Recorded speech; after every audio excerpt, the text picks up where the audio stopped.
Ben, what the hell have you done? Do you have any idea how much insanity this is causing? I can't even... What are you doing? It's live feeds. I know what they are. Why are you putting them in my face? Pull the report! I just thought Ben, hold on. I have to fire an idiot for cause. This was the first I'd heard from Petra in a while. Ben, get your ass out of bed and call me now! And judging by the messages she'd left me overnight, something major was happening. I hit her back right away. Well, Ben, congratulations. You now have us all fully engulfed in flames. Would you like to explain why? I had no clue what was happening. Anytime today, Ben. Petra picked up on that. You didn't do this. What do we even... I don't have time for this. Check your feed. Call me back. I did what she said. And the feed hit me with a tsunami of information unlike anything I'd ever seen. Every journalism outlet, every social hub, seemingly every person alive was buzzing about the same thing. The leak. The leak. It had hit the open network overnight, and it was all about the Master Chief. I didn't understand. As far as the public was concerned, reports of Spartan activity had almost always been categorically unknowable. And now he was front-page fodder? I skimmed the stories frantically, saw the same tags popping up over and over. Collusion with the enemy, civilian casualties, abducting a hero, assassinating an icon. Oh no, oh my God. The Master Chief What? did that? What the hell is going on? Those were just the facts reported by journalists. The opinions of the public were far scarier. Like missiles firing wildly in all directions from every corner of inhabited space. This leak about the Master Chief, whatever it said, had already begun deeply dividing people, sending ideologues on both sides scrambling to gain the moral high ground. I needed to see the source material. It didn't take long to find. Everyone had the same file, a suppressed incident report from an embassy in the outskirts that had already been viewed almost 500 million times. What it said was perfectly clear. 10 days ago, in the outer colonies, the chief had suddenly appeared in the middle of a densely populated city at a regional embassy, where inside, long-awaited peace talks between human and alien delegates were on the cusp of an historic agreement. The chief stormed in and instantly killed the bodyguard of Outer Colonies Ambassador Richard Sakibo, starting a firefight that would claim 19 human lives. He abducted the ambassador and blasted an escape path through security personnel, mowing them down with extreme prejudice as he escorted the alien delegation to safety. Once aboard his waiting evac ship, they fled the planet, leaving years of diplomatic work in ruins. The next day, local officials picked up a signal beacon that led them to a nearby field. There, they found the architect of the talks, revered peace activist Richard Sakibo, last seen in the chief's custody, lying dead in the grass. I'm Benjamin Giraud, and this is Hunt the Truth.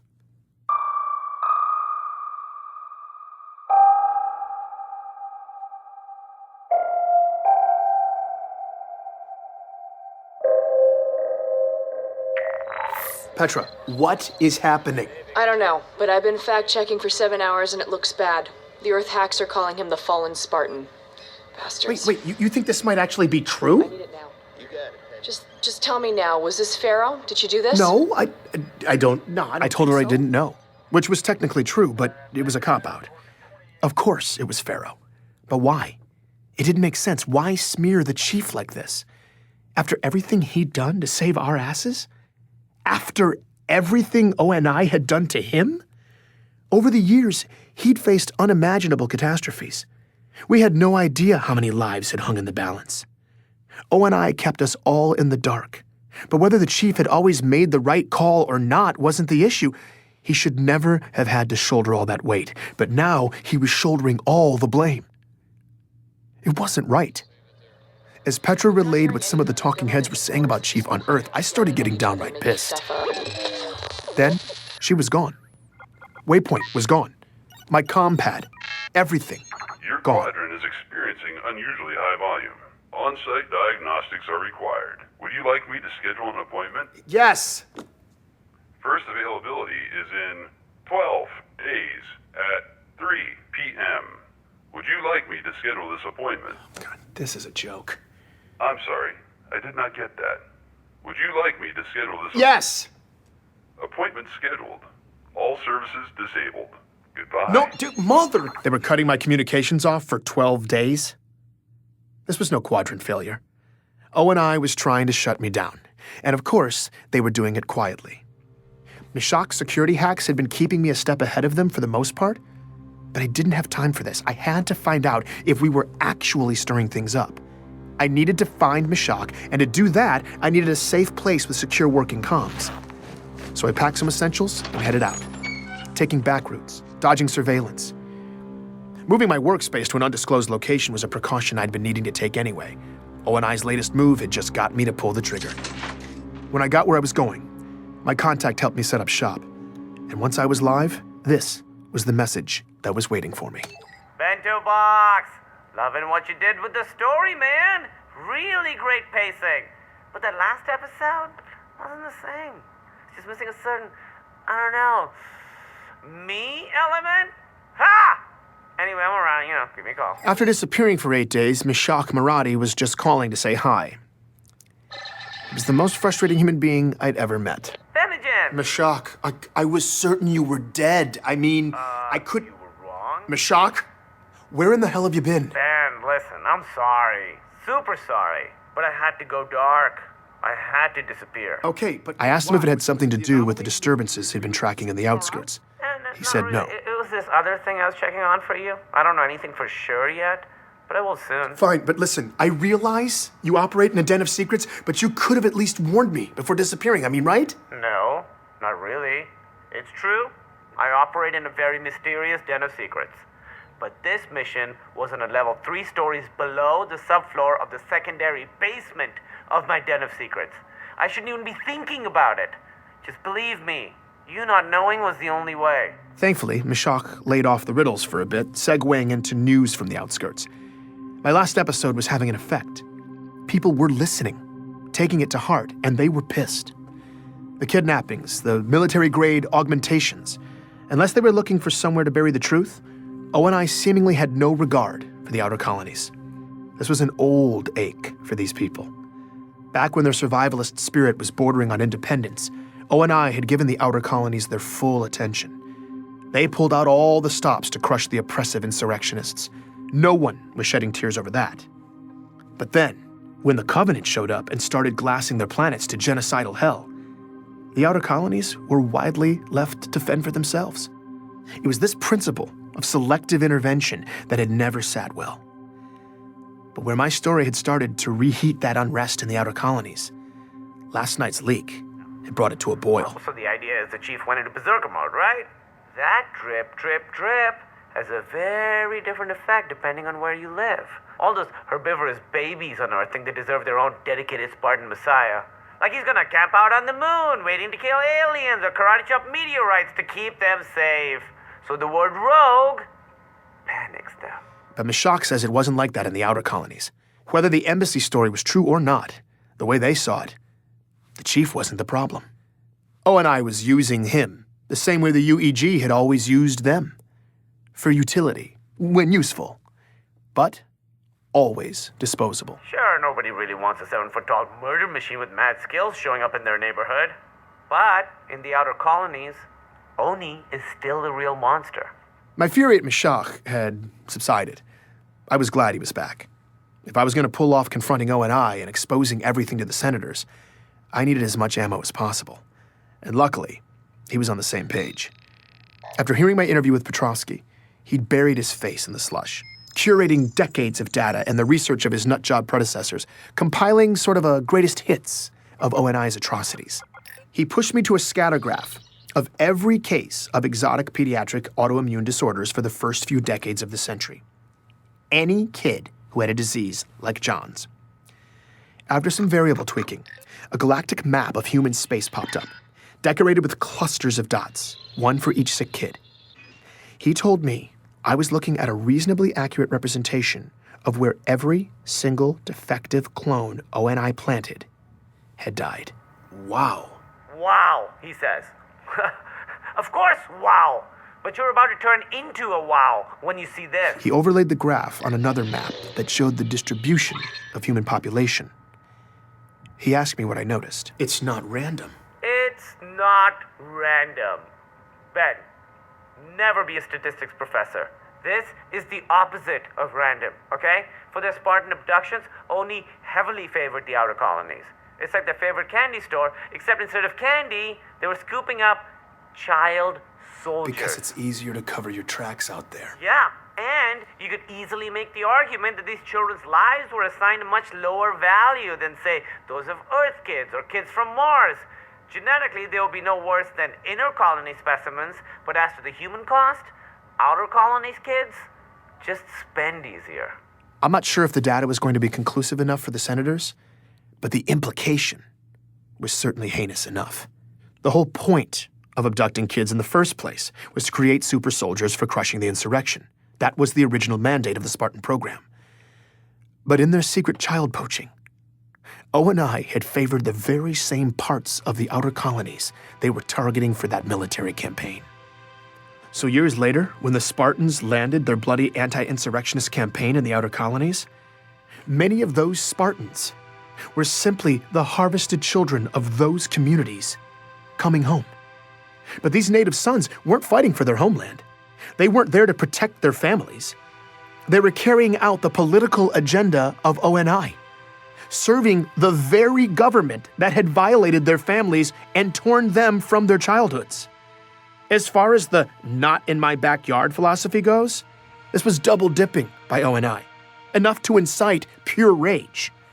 But Meshach had been working on something else too. I've been tracking old police scanner data, putting it together for your big whistleblow.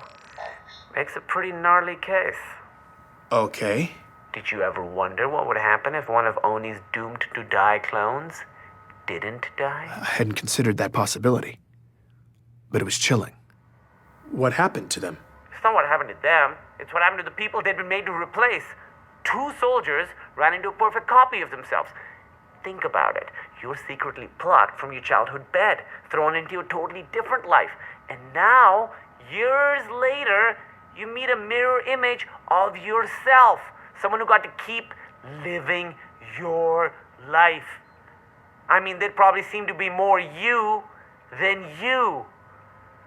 2 records I found, 2 soldiers, both suicides. A story like that would be hard to listen to, but That's horrible. it would also be hard to ignore. Just try to get me that. I just hoped Pharaoh would know how to reach me. Don't worry, she'll find you. Probably soon, but who knows. Her mysterious den of secrets is like under the planetary crust. Just keep me posted. Whenever you guys penetrate the Dragon's Lair and explore your truth serum, I'll be standing by to track the ripples. Thanks, Meshach. I was having trouble falling asleep in my new workspace the next time I heard a voice calling me in the dark.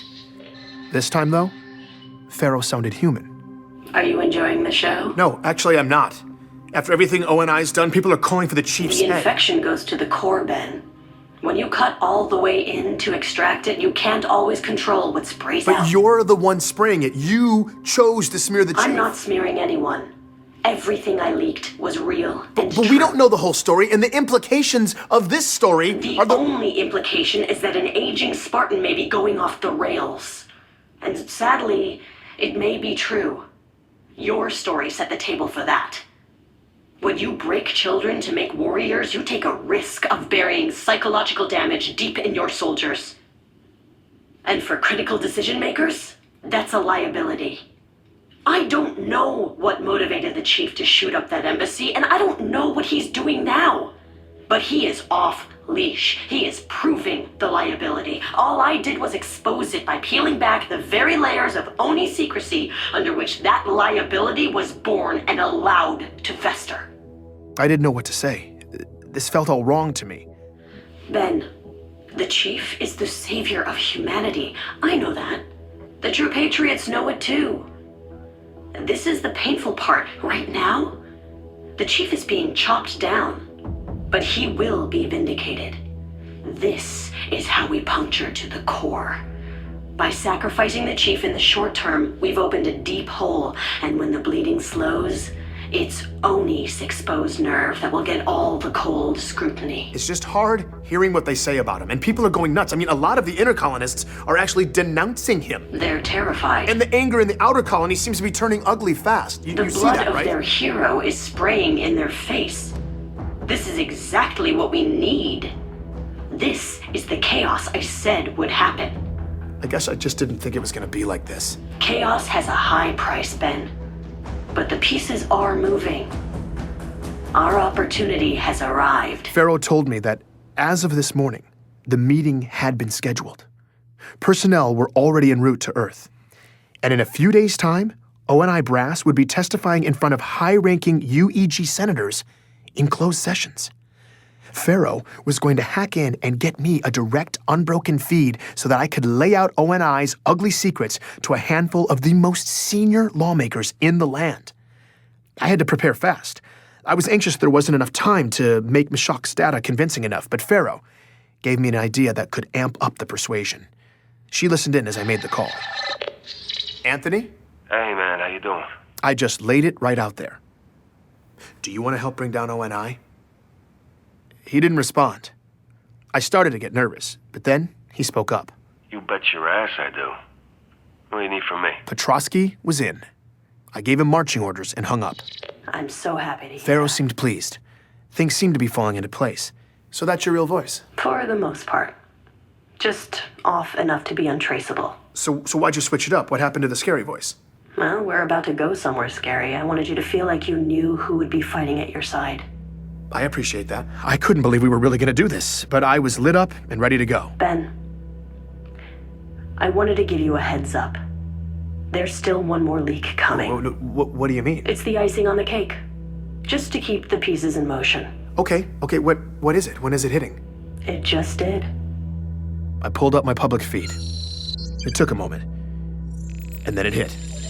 A security video from the Outer Colony's regional embassy. Pharaoh was already gone. Is this real? But her latest leak was live. Right now, millions of people across occupied space were all watching the same thing. Master Chief Petty Officer Spartan 117, seemingly unprovoked, waging a brutal assault against the peace consulate on Biko. Please join me for the next episode of Hunt the Truth.